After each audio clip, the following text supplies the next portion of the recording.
People have a very different take on how they ask or receive feedback. Feedback is a tough topic, right? Not only as a giver, but also as a receiver. But later I realized actually by giving him my tough challenges, I was actually motivating it. It needs to be more based on what they are willing to accept or want to do. So 2 questions in a way. What came up in your discussion with your team members when their results were shared? The 12 people that you spoke about were very different. And also any, interesting instance when you as a team leader positioned your team members based on their complementary or complementing talents and strengths to go and achieve a project or an outcome. Well, you gave an example, but if there is anything else also. Yeah. So I'll give one example which resonates with me as you ask the question. People have a very different take on how they um, ask or receive feedback. Feedback is a tough topic, right? Not only as a giver, but also as a receiver. And there was one person in my team, I believe his the skill is called restoration, if I'm not mistaken. Restorative. Restorative. Yeah. And the sub theme of that was that he loved feedback. Okay. I don't know if I'm using the right strength theme or not, but No, there is a talent theme called a restorative.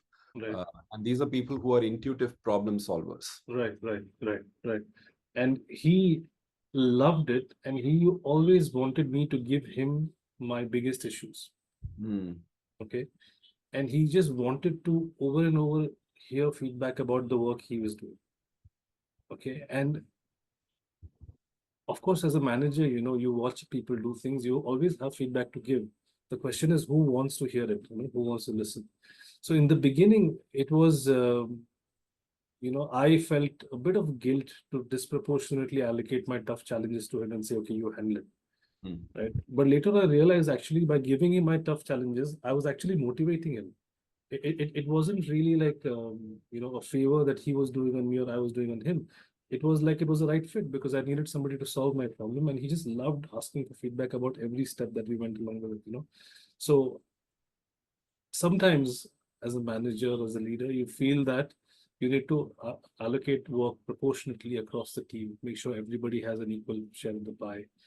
But I think this was a good example for me where I said, no, it needs to be more based on what they are willing to accept or want to do. He loved doing it. And yeah, why not give it to someone who loves doing it? So I think that was my learning. It was a very unique, different learning, actually. Yeah.